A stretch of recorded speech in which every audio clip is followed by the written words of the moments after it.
ahead and start. My name is Tim Berry. I'm at the Hot Shops Art Center downtown, real near the ballpark, playing baseball over there today.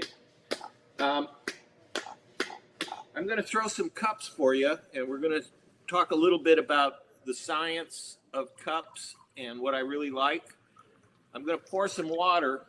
Oh, you can't see that.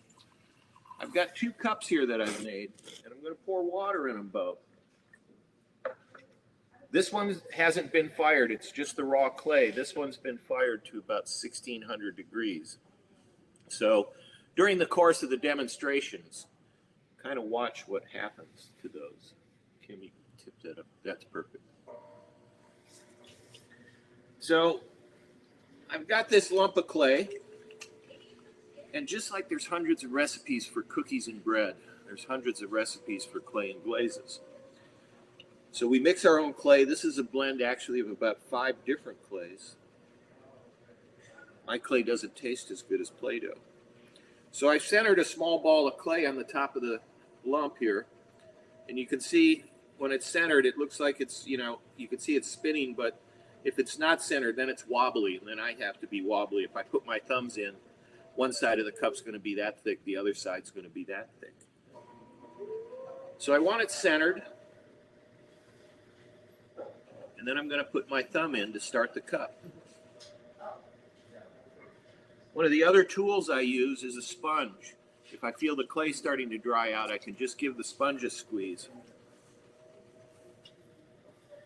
And so I've got to make this clay move now. And the way I'm going to do that is I'm going to start at the bottom and I'm going to pinch my fingertips in.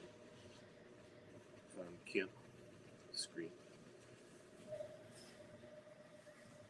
And as I pinch my fingers, the clay has to go somewhere. It can't go down because this big lump of clay is here. I'm controlling the left and right. So really the only place it can go is up.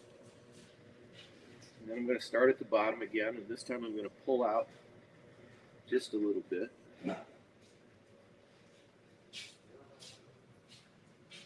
The other thing the sponge does for me is as the water collects in the bottom, I can get rid of that extra water.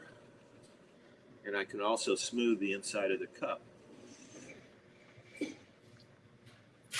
Now, one of the other tools that I use, it's this thin piece of stainless steel, and it's called a rib, but my fingers are lumpy and bumpy and move all over the place. This gives me a nice smooth edge to help shape and smooth the surface of the cup.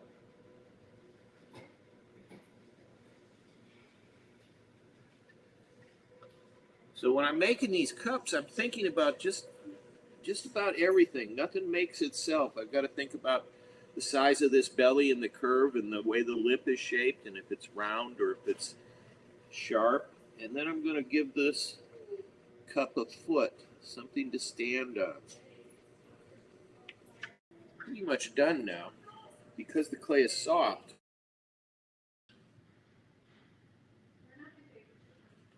Goes right over here on the board. And you can see that I've made some other cups this morning. Now I've still got this big lump of clay, and I can make another cup.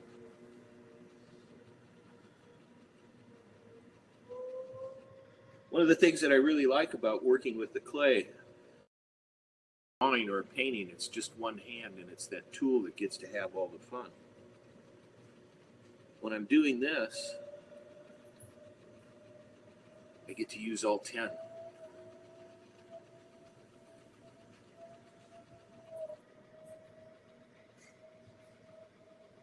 Screen went black.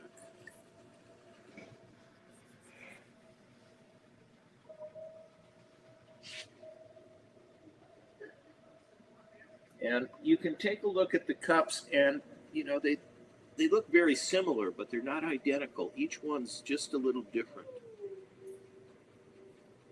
And that's another thing that I really like about working with the clay. It does record my energy and my spirit so that whenever I'm working, I try to be in a good mood. I try to have a good attitude. Try to have a smile on my face. And the other thing I like about working with the clay is it can do so many different things. And so I like to play what if with it a lot. And one of the what ifs, you know, if I want to put a little decoration on it while it's still on the wheel, because I'm a professional, I get to use these very, very expensive precision clay tools. I'm going to slow the wheel down a little bit.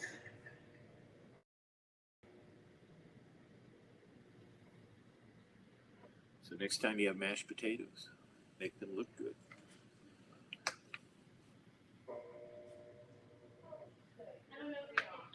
So I've got quite a few cups right now, and I've still got plenty of clay. So what if we make something a little different? So pretty much all the things that I make start out the same. I have to decide what size ball of clay I'm going to use. Then I have to get it centered.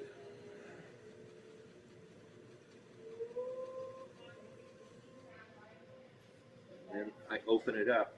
And now is when I get to make the decision about what it's going to be. This could still be a cup, but if I want, let's pull this one out a little bit. Now I'm pulling a little harder with my inside hand. And kind of the way this works is, you know, just about anywhere you scrape off the topsoil and dig down in, you're going to find some sort of clay material. And if you looked at clay in the microscope, it would actually kind of look like this sponge, you know, if you blew it up really, really big.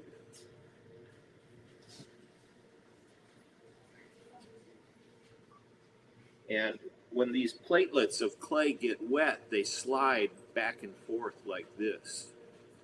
And that makes it plastic.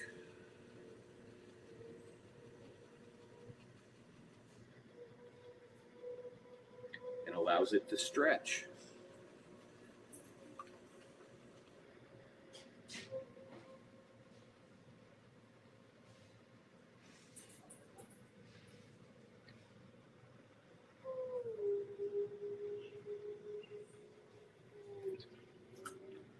Again, the sponge will get rid of some of the water. I want to make, you know, anything that's going to have food in it, I want it to have a nice smooth inside. Because I don't know about you guys, but I still have to help with dishes at home. And so you want your stuff that has food to be as smooth as possible. That makes it easier to clean. So sometimes I like to flatten out the lips. And if I want to make nice straight parallel lines, all I have to do is hold my tool real still.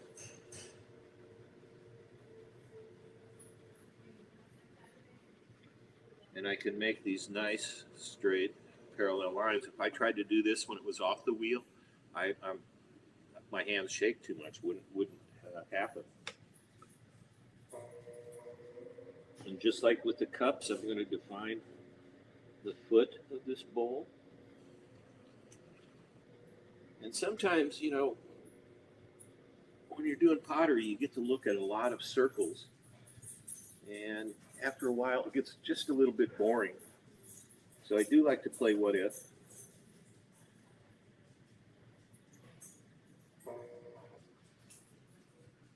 I'm going to play with the rims a little bit. And now it's still kind of a circle, but it gives it a much more interesting look. And it makes it, you know, look almost alive. It gives your eye something to really follow. And, you know, I can leave it like this, or if I want to, I can do it again. And then this is kind of like my buttercup bowl design.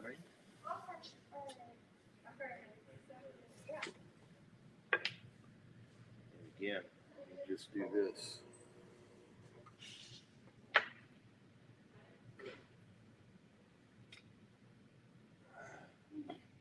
So one of the things that's kind of neat about clay is,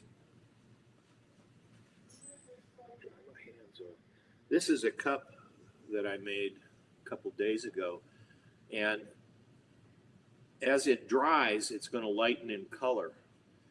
And it's hard now, but it's still pretty fragile. It doesn't, it makes this dull sound as opposed to this one that's been fired that makes more ringing sound. So what happens, and this is real fragile, I can break it up, but if I soak it in water in about 15 or 20 minutes, it's going to go back to soft, gushy clay. Once it's been fired, though, it changes chemically, and we bake the water molecule out of it. And so I can crush this up into a real fine powder, soak it in water for a month. It's never going to go back to soft, gushy clay. But the other thing that's kind of neat about this is now that I've taken the water and baked that out of it, when it gets wet again, you can kind of see how fast the water dries up and soaks in. So the spaces where the water was are still here in the pot. And the pots shrank a little bit. So as it gets fired, it does different things. When we put them in the kiln, we have these things called cones. And I've got an electronic pyrometer that tells me a digital readout of what the temperature is in the kiln. But that's mechanical. If something happens and it breaks, then I don't know what temperature the kiln's at, and I can't tell when to shut it off.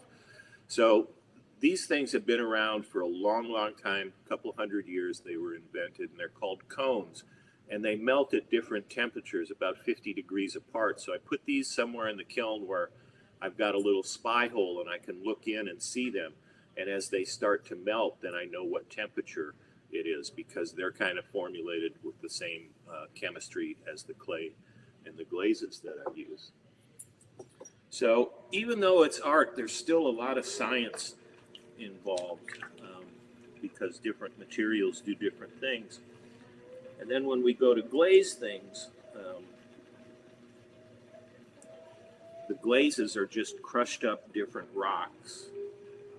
A lot of the same stuff that we use is the same chemistry as glass. And then to get the colors that you see, like this blue pitcher here, the blue that created that color comes from a metal oxide called cobalt. And if we want brown or black, we'll use iron oxide, which is just rust.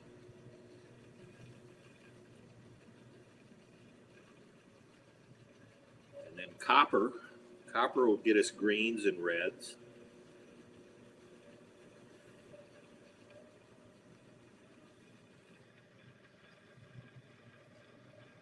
And learning how to do this, it's a lot like everything else. If you ever sat down in front of the piano, your fingers have to be at the right place at the right time, doing the right thing with the right amount of pressure.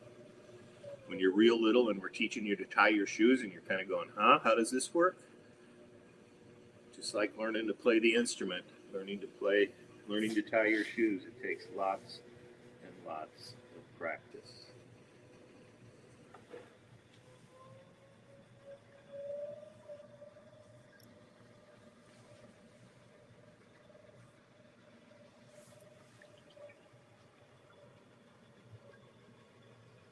So I've made a cup, I've made a bowl. Now I'm going to make a little bud vase since spring is coming and the flowers are starting to come up. And so when I'm making a bowl, I'm using my inside hand and I'm pulling out from the inside. When I'm making a little bud vase, I made the belly of the pot first, and now I'm using my hands and squeezing and helping the clay go back and close up. Now I've got just a little bit of unevenness here at the top, so I'll take my wire and I'm going to put it down in about that far, and it comes right off. You'll also notice that I'm always keeping my hands wet. My fingers and my eyeballs and my brain are working together as a team.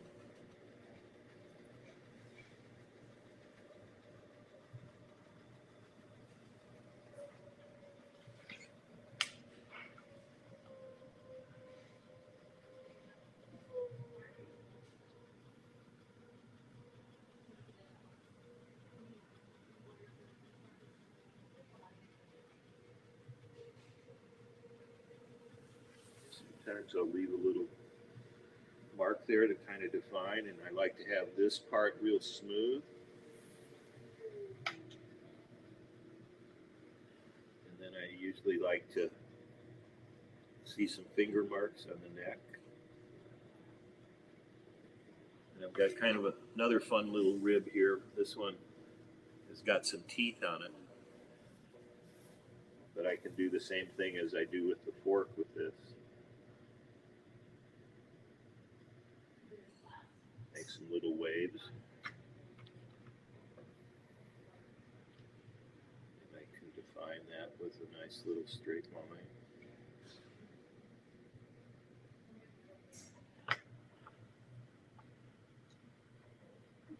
And this time, after this one's done, I've still got a pretty good piece of clay. I think we'll make something out of it.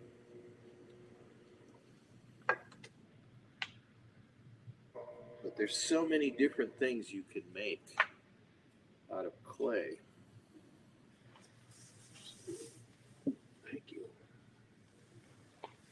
You know, and it's not only art stuff that clay is in.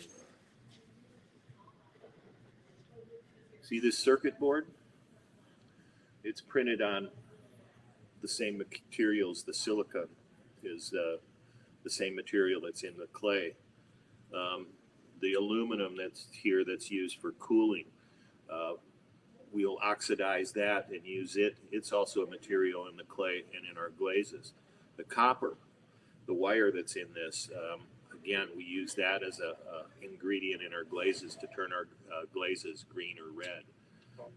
Clay is used in bricks, it's used in glass, it's used in a filler for paint and paper. The dentists used to use it to make false teeth, but now everything's made out of plastic. Makeup has clay in it. You know, if you guys get sick and mom gives you a teaspoon of Pepto-Bismol or Kaopectic, that's clay. So clay is used for a lot of things.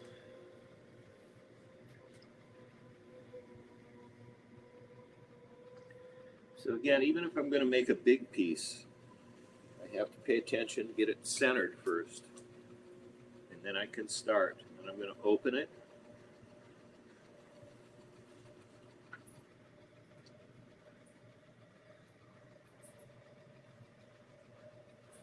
And when I'm centering and opening, that's about as fast as I go.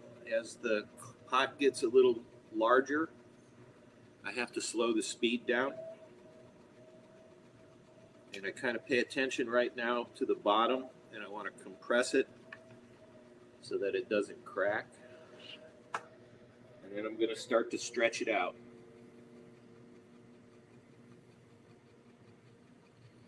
And for me, boy, this is so much more fun than video games. I do like to play video games every once in a while. I want to keep the clay wet so that it just slides through my hands.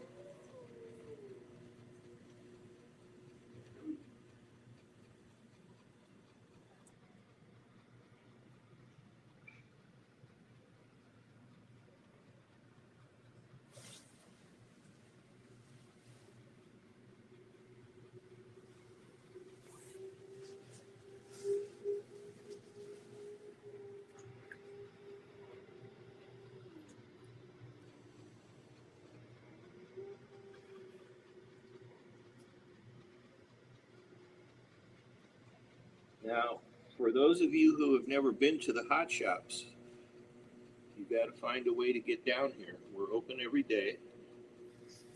We've got an open house coming up on May 1st and 2nd. You can go onto our website and sign up for a time to come. We do ask that you wear a mask if you come.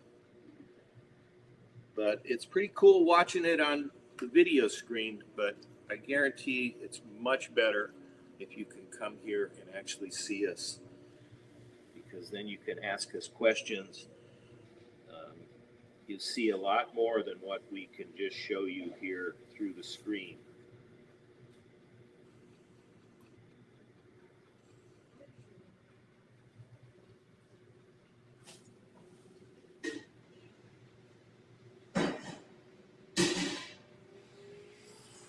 flare out the lip of this.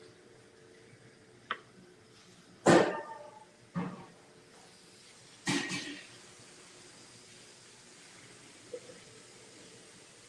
always got extra clay here at the bottom, so I want to take my wooden tool, scrape some of that off. Oh, look at the cup. You see this one is starting to disintegrate. There's a hole in it on this side. So the water has started to break it down. But this one's going to be just fine. The water may seep through a little bit, but it's not going to leak out. So that's the difference between something that's been just dry and something that's been heated up to about 1600 degrees. And then when we're all the way finished, you know, when we got the finished pitcher, that's over 2000 degrees that we heat that up. But that makes the clay nice and strong, almost turns it to glass. So if you kind of think of it as an opaque glass, a glass that you can't see through, the chemistry between clay and glass is very similar.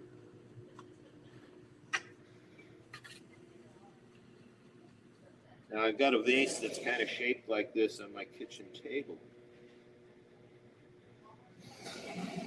Pretty soon the lilacs are starting to bud. And I'll put lilacs in it. And let's put a little decoration on this.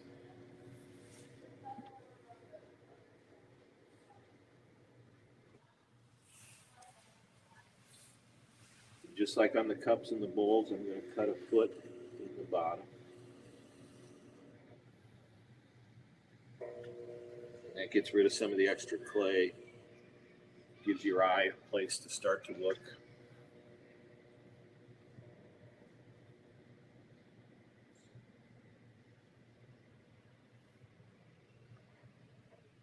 So the bigger the pot, the more space to decorate. Now I can leave this like this, and it's a vase for flowers. If I want to switch it up real quick, I can give it a quick pinch of my fingers, and now it's a pitcher. This would have to sit up and stiffen up a little bit before I could put a handle on it. And then just like the cups and the bowls, we slice it through at the bottom. And I'll show you what this one looks like on the inside. So I start out with that solid piece of clay. Every time I'm putting my hands in, I'm thinning and I'm shaping. The clay's really rubbery. I have to stay focused. And I'm sure you guys get told to stay focused. It's not easy, but it's very important. And the cool thing about this clay is I can use it over and over and over again. Even if it's dried out, you know, I can wet it again, and it's starting to turn into soft clay again. And then once I get something that I really like and want to keep it for good and forever, you know, then I'll put it in the kiln and fire it. But if I drop it on the floor, it's going to break. And then I have to start all over again. But that's okay, because I really, really like what I'm doing. You know. So how are we doing on time? Yeah, like 4 minutes. 4 minutes, okay. One of the other things that I wanted to show you is this is what clay looks like when it first comes out of the ground. I went over to Iowa. I've got a friend who's got a cornfield, and he says, no, my cornfield's plenty of clay. So I dug up a couple of buckets, and it, you know, just clumps of, and you could kind of see the roots and stuff. And what we do with this is we soak it, and it gets soft, and then we run it through a screen, and the little clay particles go through the screen, but all the sticks and little rocks stay out of it. I've got a big machine that we use, and if you've all played with the Play-Doh Fun Factory, this machine will squirt out pieces of clay, and I can do round shapes or square shapes like this, and then we can decorate them and use these as building blocks. Salt is one of the ingredients that we use to fire the clay, and the glaze, you know, salt is a mineral, comes out of the ground. But at 2300 degrees, it melts and it becomes this brown glaze. and it's just the vapor that does that. So if you guys have any questions, get a hold of me at the hot shops. Come down and visit us. We're open every day. Pay attention to your ideas and write them down. Nice. Thanks. I just want to say thank you so much, Tim. Every time I see you, you are amazing. My daughter's down there taking classes. This was her Really? mug. Yep. She made this for me Cool. last a month or so ago, and she just loves your classes, and your knowledge of the science behind all this is absolutely refreshing and amazing. So thank you so much, and I hope you get some folks coming down to see your amazing space there. So now, listen, we've got to get everybody vaccinated and restart our partnership. Yep. Amen. And back to eyeball. Yep. That sounds great. Thank you. Thank you. We're so glad you were here. And thanks, Kim, for all your behind the scenes magic. Couldn't have done it without you both. So thank you. All right. We'll see you soon, I hope. Thanks, Jeff. All right. Okay. Bye-bye.